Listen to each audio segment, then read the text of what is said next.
So today we're going to be taking a look at the brand new Sony 28-70 G Master f2.0. I know, we've been super excited about this lens. We've heard it in the rumor mill and it's finally here. Sony gave me early access, so I've been playing with this now for several weeks. In fact, I took it on a cruise and this lens is pretty amazing. Now I want to tell you things I like about this lens and also things I didn't. So without further ado, let's get started.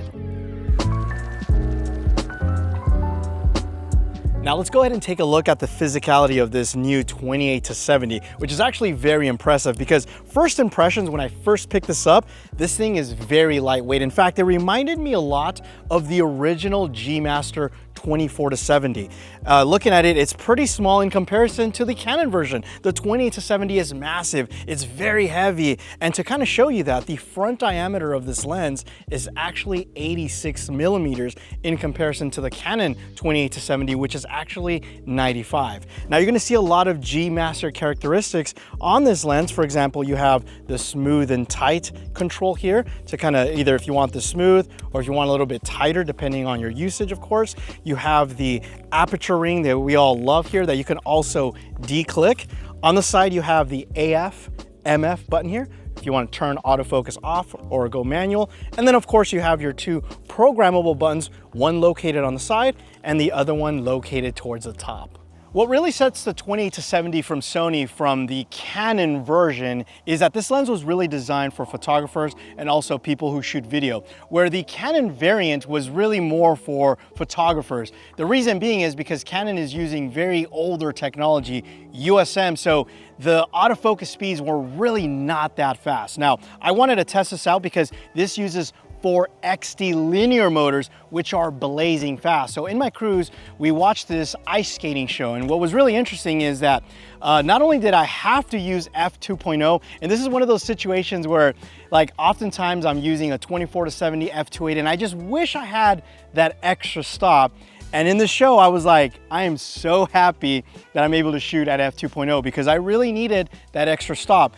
But more importantly, in video, when I was tracking the ice skaters, it was extremely fast. I mean, I had face tracking on and the whole entire time I was able to get them. And they're skating really fast. Even when I switched it to photo mode, oh my gosh, I was able to get some really fast moving shots and it just worked out amazing. Another thing I noticed with this lens is that it doesn't really have that much focus breathing. Again, this is really tailored to photographers, but also video users.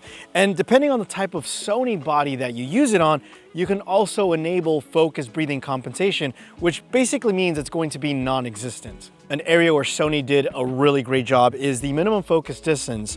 It's actually 14.8 inches, which means you can get some really nice macro style shots. So as I mentioned, this lens is perfect for people that are going to be using it for video.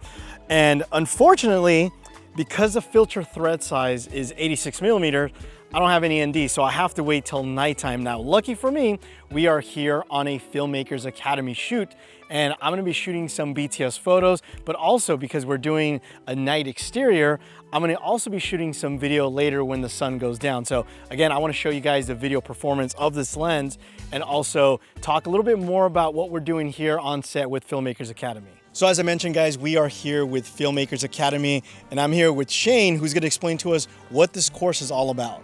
Absolutely. So, you know, I heard a lot of directors when they look at DP reels, they specifically go right to the DP's night work. If the night work is not looking so good, they move on to the next director of photography. This is what separates a good DP from a great DP. And I am going to be showing you all of my secrets, how I manipulate moonlight, how I get that wonderful gray moonlight. We're gonna talk ratios. What's a thriller ratio compared to a horror ratio? Is it a blue moonlight? Is it a gray moonlight? What's the light placement? What is the light quality? Is moonlight hard? Is it semi-soft? Is it soft, super soft?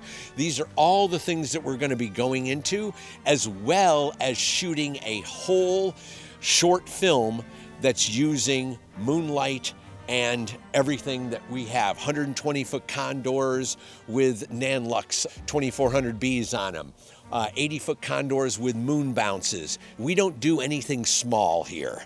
We do it huge. And then what's going to be awesome about this masterclass, because people always say, Shane, I don't have your 120-foot condors.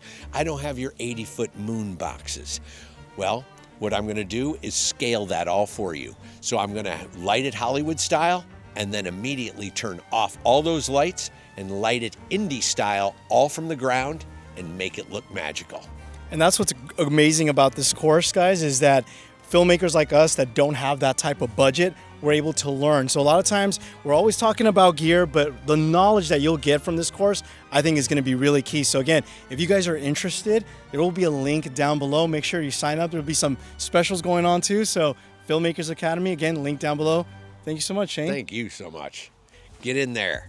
Night Exteriors. Now, one of the things I've been noticing from the photos I've been taking with this lens is not only is it sharp from the center, but also all the way throughout the edges, which is very impressive, especially at f2.0.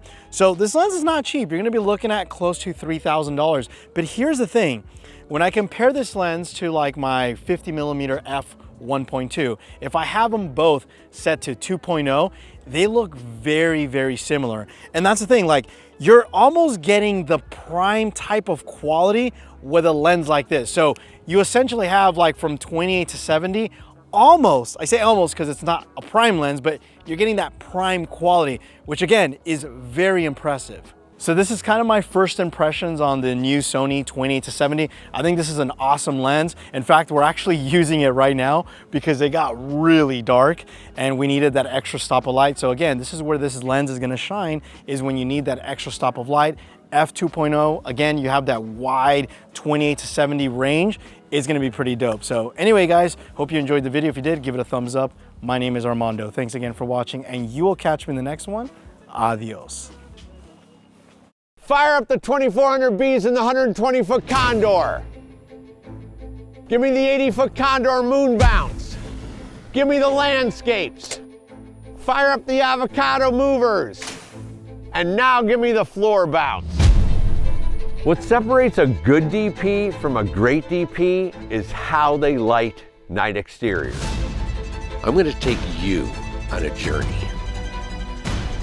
where you're going to learn how to light night exteriors Hollywood style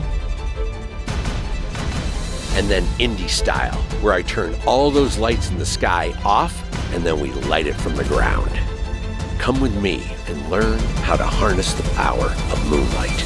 Welcome to the Night Exterior Masterclass.